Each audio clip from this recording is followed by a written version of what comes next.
Welcome back to another craft night. This week I'm going to show you how to make a saddle stitched notebook like these guys here. These are put together with no glue or staples, but you just sew them together with a needle and thread. So you can see here sort of that you sew along the inside and you just secure it with a knot. So to make these, you'll need 6 to 8 sheets of plain paper. You'll need pattern paper or cardstock, a ruler, scissors, an awl or a push pin to make holes in your paper. You'll need a needle, you'll need a craft knife, be careful, and you'll need some thread. Also binder clips to hold everything together. Some optional items are a bone folder, beeswax or a wax candle, and a little scrap of felt. I'll explain those later. You might also want a cutting mat to save whatever surface you're cutting on. And you might want to make yourself a template beforehand. I just used a piece of paper the same size as my booklet and poked the holes in it just as a guide for later. So the first thing we want to do is cut out our cover. Since my cover paper is bigger than my pages, I just want to stack it together nice and neat and secure it with binder clips. Now put a ruler right up to the edge of your pages and very carefully use your craft knife to just make one even stroke and cut your cover paper down to size. Easy as that. Okay, so now we're going to want to poke the holes, and that's where that piece of felt comes in handy, as well as your template. I'm using an awl because my needle is really big. You can use a push pin, but just make sure that you kind of get those holes poked from both sides of the paper. Just make sure they're really easy to pass your needle through. So you can see there I have 5 holes.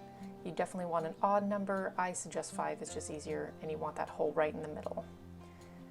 So now measure out your thread to be about 2.5 times the height of your notebook.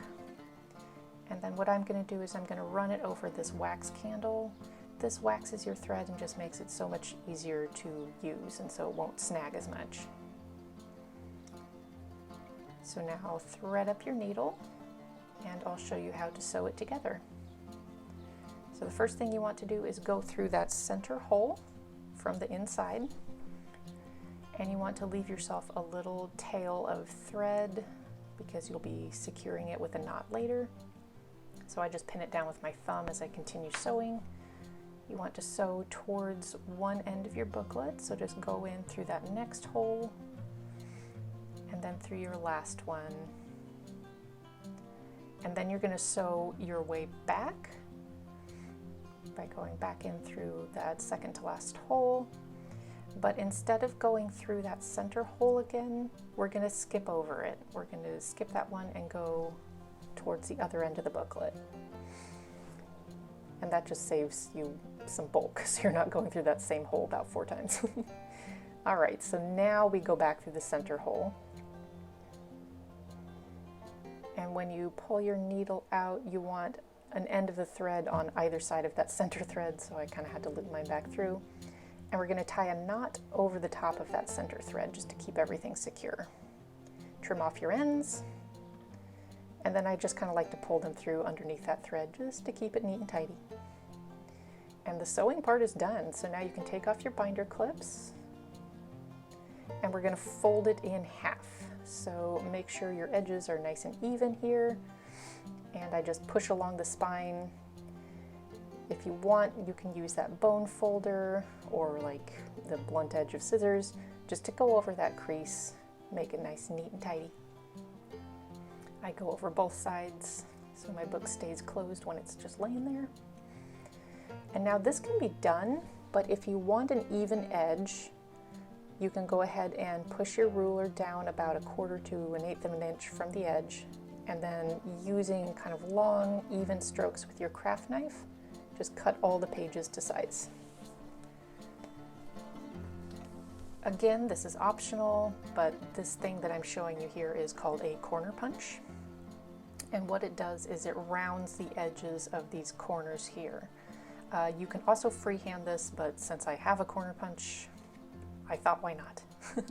So what I'm doing is I'm just cutting the cover corners here, and then I'll use that curve as a guide as I use my craft knife to curve the other edges. So when you're doing this, go slow, be careful, get someone with a steady hand to do it for you if you don't have a steady hand, or again, you can skip this step entirely. So here is our finished book with those rounded corners. If you have jagged bits, you can always go over them with sandpaper. So here is the stack of 3 I made. I think they look nice in sets of 3 with coordinated paper. Makes a good gift. And if you kept those ends of your cover paper like so, I'll show you how to make a cool little strap that holds all of your notebooks together. So I cut out a strip that's about 2 inches wide of my cover paper. And then I'm going to take that and I'm going to crease it around my stack of 3 notebooks just to kind of give myself an idea of the width I need. I needed a little bit more, so I added a circle I cut out from one of the other scraps of paper. As you can see, the ends didn't quite meet, so that's why I put that circle bit in there, but I think it looks cute. So now you can just slide it over the top and you have your little gift set of notebooks. So I hope you enjoyed this craft today, and I hope you have fun making your own notebooks. Be sure to subscribe to the West Linn Public Library's YouTube channel and click the bell for updates on our future videos. Thanks, bye.